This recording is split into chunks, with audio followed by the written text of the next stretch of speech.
Na kwenye makala maalum ni kwamba kuna taarifa kuwa kuna baadhi ya Wakenya wamefariki kutokana na baa la njaa katika kaunti ya Marsabit. Ingawa serikali haijathibitisha habari hizi, hii ni kutokana na makali ya kiangazi yanayoendelea kuathiri Wakenya katika kaunti 23 nchini ambazo ni sehemu kame na nusu kame, na kupelekea athari tofauti kwa binadamu na shughuli zao za maisha kila siku. Mamilioni ya mifugo imefariki kutoka mbuzi, ng'ombe, kondoo na sasa wanyama wanaostahimili makali ya kiangazi kama punda na ngamia wameanza kufariki. Kiangazi kinachoshuhudiwa leo ni msururu wa ukame uliotokana na ukosefu wa mvua za kutosha msimu kadhaa katika kipindi cha miaka 5 iliyopita, huku msimu wa mvua mwezi Aprili pia ukiwa hauna hakikisho lolote. Serikali, kaunti na hata mashirika yasiyokuwa ya kiserikali katika kaunti kama 23 wanaendelea shughuli za ugavi wa misaada ya chakula, ikiwa ni hatua ya kupambana na makali ya njaa, ambapo kwa sasa wanajaribu kuokoa maisha ya binadamu. Mwanahabari Alimanzu ametuandalia makala maalum yanayoangazia athari za baa la njaa, akigusia zaidi kaunti ya Marsabit na viunga vyake. Na nitakuacha na taarifa hiyo, niseme kwa heri, baki na wengi wa heri. Mimi ni Suleiman Yeri, tazama taarifa hiyo.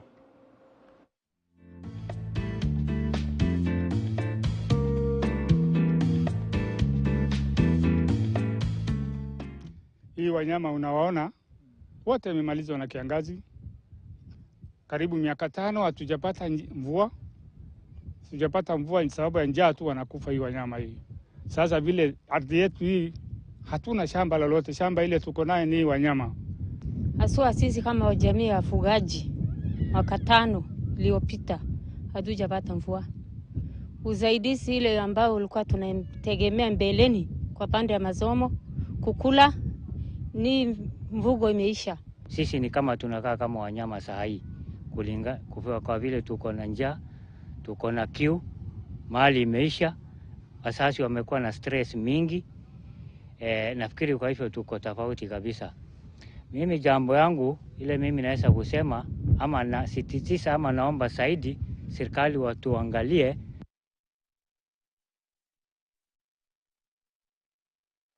Baadhi ya sehemu nchini Kenya, haswa maeneo kame na nusu kame ya taifa, yanakabiliwa na kiangazi kirefu, athari zake zikiendelea kusababisha maafa na uharibifu wa vitega uchumi tegemezi kwa familia nyingi nchini. Idadi kubwa ya sehemu hizo zinamilikiwa na wafugaji ambao wamesalia kuhamia maeneo ya mbali kutafuta lishe na maji. Wafugaji wengine wamepoteza mifugo mingi kutokana na ukame. Safari yetu ya kuangazia uzito wa kiangazi sehemu hizo ilitufikisha sehemu kadhaa za nchi, na tulichoshuhudia ni cha kusikitisha katika Kenya ya leo. Haya ni makala ya dhiki ya kiangazi yakiangazia suala la baa la njaa. Kenya inashuhudia msururu wa kiangazi ambapo katika kipindi cha miaka 5 taifa halijapokea mvua ya kutosha, hali inayosababisha matatizo chungu nzima kwa Wakenya katika sehemu zilizoathirika. Kulingana na takwimu ya halmashauri ya kudhibiti ukame nchini NDMA, kaunti 23 za maeneo kame na nusu kame zinakabiliwa na ukame uliochangiwa na idadi ndogo ya mvua katika misimu ya nyuma, muda wa miaka 5 iliyopita. Miongoni mwa kaunti hizo ni kaunti 9 ikiwemo Kilifi, Mandera, Marsabit, Samburu, Turkana, Wajir, Isiolo, Kitui na Kajiado, ambazo zipo katika awamu ya uhitaji wa msaada wa haraka. Mamlaka hiyo ya kudhibiti ukame nchini NDMA imeziorodhesha kaunti zingine 3 ikiwa katika awamu ya tahadhari, kaunti hizo zikiwa ni za Garissa, Lamu, kaunti ya Narok, Tana River, Makueni, Tharaka Nithi, Baringo, Laikipia, Meru, kaunti ya Taita Taveta, West Pokot, Nyeri na Kwale. The drought situation remains critical in 22 of the 23 arid and semi-arid counties following poor rains through October to December, when the short rain season usually appear. On the contrary, the period during which short rains are expected ended up posting poor rainfall across most of the ASALs. Huku kukiwa na viashiria vya awali, hali ya mimea katika kaunti kame na nusu kame ilionyesha kudhoofika na kwengine kukauka kabisa, hali iliyoathiri zaidi wafugaji kiasi cha mifugo kudhoofika, vilevile kuishiwa na nguvu na hata kufariki kwa mamilioni ya mifugo mbalimbali. Consequently, the body condition of cattle and goats ranges from fair to poor as a result of long trekking distances in search of water and pasture. Drought-related livestock mortalities, therefore, continue to be reported in several counties.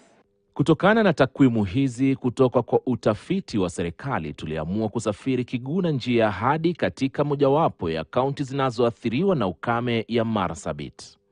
Njiani hatukusita kuangalia hali ya ukame katika kaunti za Laikipia, Isiolo na hata Samburu kabla ya kufika Marsabit kwenyewe, ikiwa ni sehemu ya ukanda wa kaskazini mwa Kenya. Hapa tulishuhudia mizoga ya wanyama wa kufugwa na hata wa mwituni, huku pia tukipatana na familia za wafugaji wanaosafiri na mifugo wao kutafuta sehemu zenye nyasi na maji. Na ili kupata hali halisi ya dhiki ya athari zilizotokana na kiangazi kirefu, tunaingia sehemu ya vijijini mjini Marsabit. Hii ndiyo kaunti kubwa ya pili hapa nchini Kenya, iliyo na ukubwa wa kilomita mraba 66,923, idadi ya watu 459,785, ambapo watu 243,548 wakiwa wa jinsia ya kiume na watu 216,219 wakiwa ni jinsia ya kike. Kufikia sasa takriban makazi 70,000 yameathiriwa na ukame. The situation on the ground is indeed very bad. The situation is getting out of hand. You know, this is a drought which has now lasted for over 5 years, because we've not received rainfall for 5 consecutive seasons. Katika kijiji cha Kubi Kalo, kata ya Jaldesa Sagante, eneo bunge la Saku, kaunti ya Marsabit, tunakutana na jamii hii ambao wameitisha kikao na wahisani wakiwemo wataalam kutoka jamii hii ili kuona namna wanaweza kuwakumbuka na misaada ya chakula na kuwaondolea dhiki wanayopitia kwa sasa kutokana na baa la njaa. Ni jamii iliyopoteza idadi kuu ya mifugo kutokana na kiangazi. Mifugo iliyosalia inachimbiwa mizizi hii iliyohifadhi maji na kupewa kula ili kuokoa maisha yao. Hii ndiyo hali inayowakumba baadhi ya wenyeji katika sehemu hii kwa sasa. Idadi kuu ya wazee wakionekana kuishiwa na nguvu. Kwa mfano, ajuza huyu amesalia peke yake baada ya kupoteza tegemeo lake ambalo ni mifugo. Anatembelewa hapa na jamii kijijini mwake, akiwaelezea kuwa hajakula kwa muda wa siku 4 sasa wakati tulipomtembelea. Jikoni kwake hamna dalili za mapishi ya aina yoyote. Anaishi akikorombeza maisha angalau afikishe cha kujistiri tumbo. Tunaarifiwa kuwa baada ya kupoteza mifugo kupitia kiangazi, mwanawe wa pekee wa kiume alifanya kurukwa na akili na sasa amesalia kuzurura kijijini akiwa tahira. Many people are experiencing the peak of drought the last 6 months, but some of our counties like Marsabit and others, generally northern Kenya, for the last 5 years, this has been the situation. At the moment, water is a real crisis. There's a lot of overuse on the boreholes, 24 hours. Too many breakdowns, too costly. Water levels have gone down. Some of them have actually, the yield has seriously dropped. Katika vijiji jirani kata ya Dukatu, taswira ni kama hii. Idadi kuu ya wenyeji maeneo ya vijijini hapa Saku wamehama na waliosalia wanaishi katika hali mbaya. Makazi haya ni nyumba ambazo zimejengwa kwa fito, angalau kuwastiri familia. Changamoto kuu hapa ikiwa ni ukosefu wa usalama na chakula.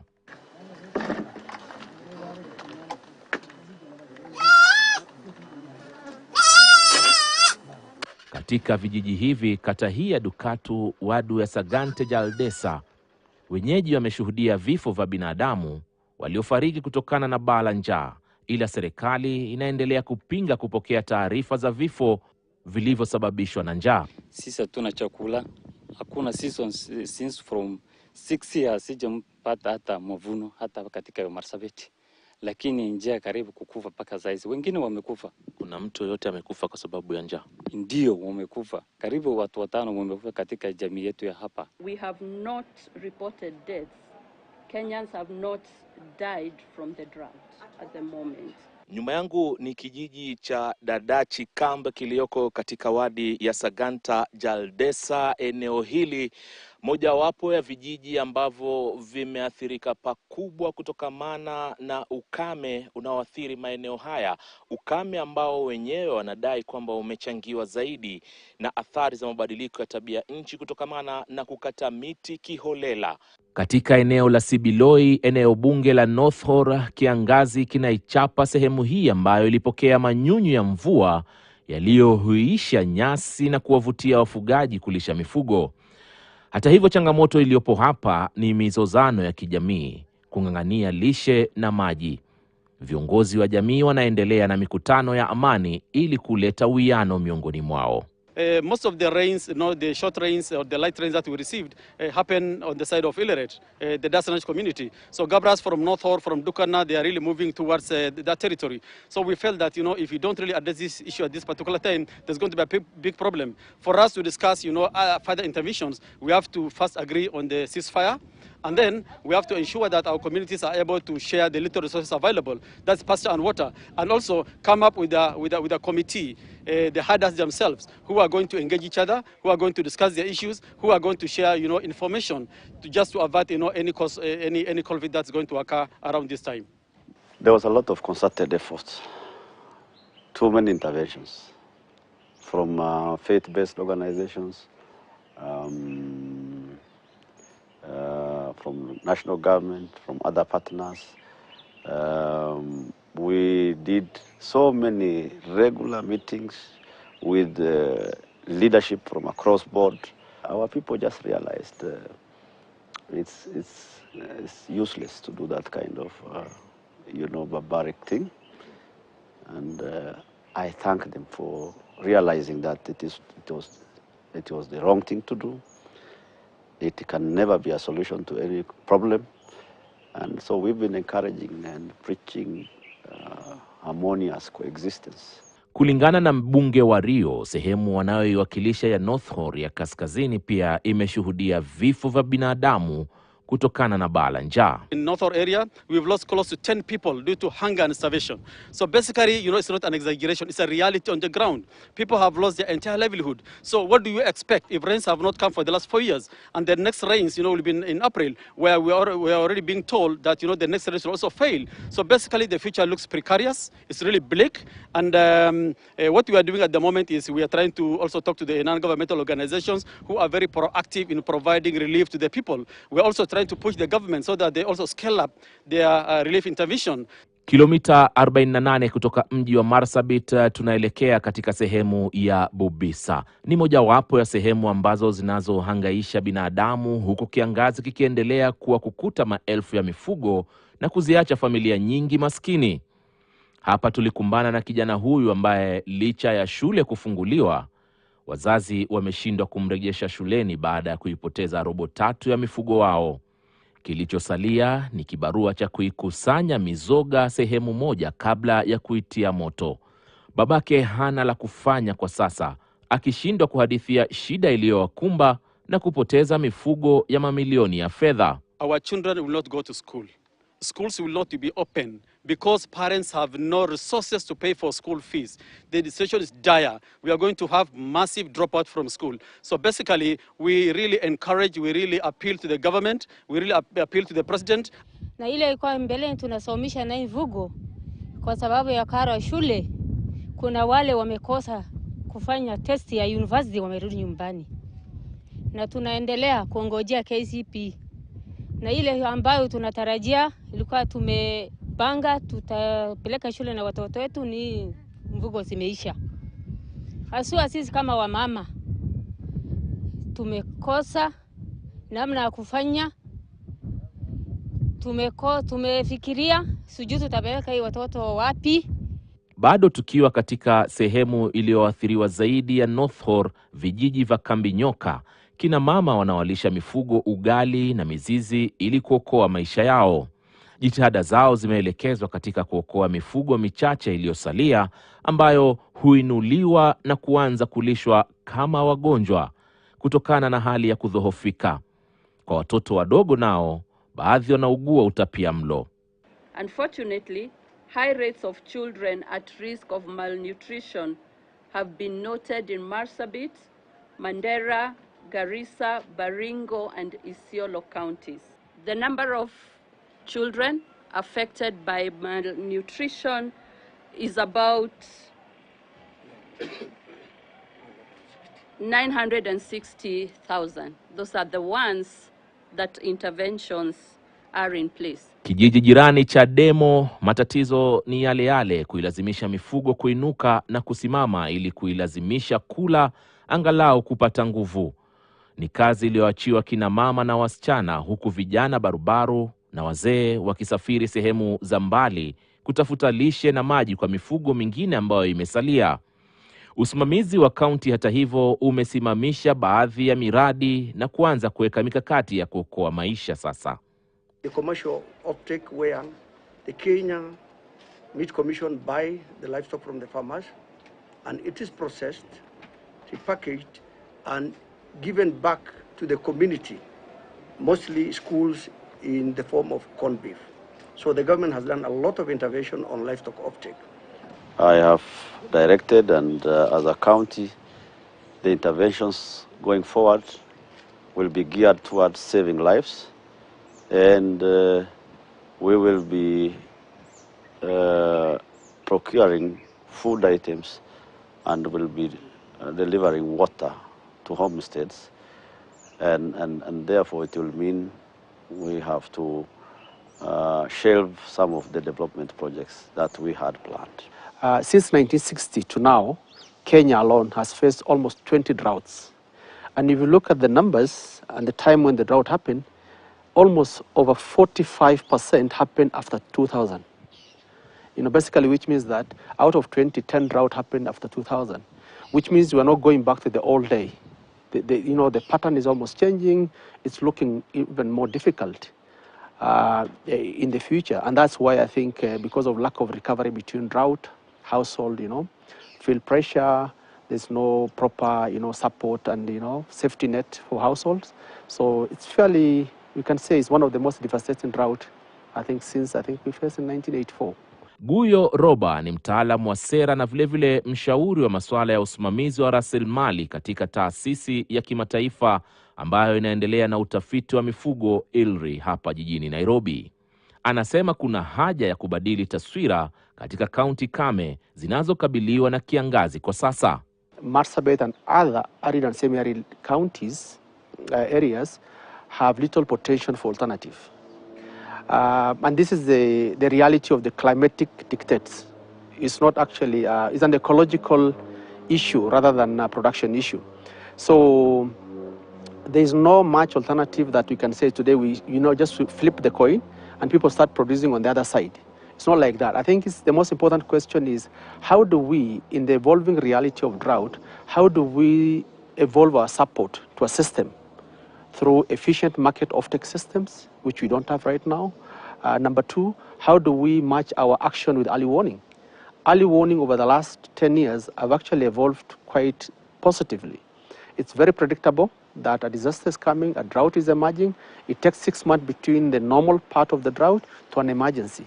But what we do between that 6 months is actually a question, very important question now we need to understand.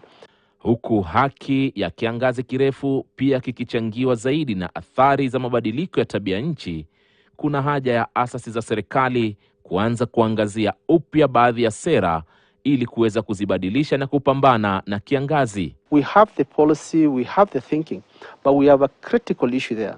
The critical issue is actually we have gap. One of the gap is the financing gap.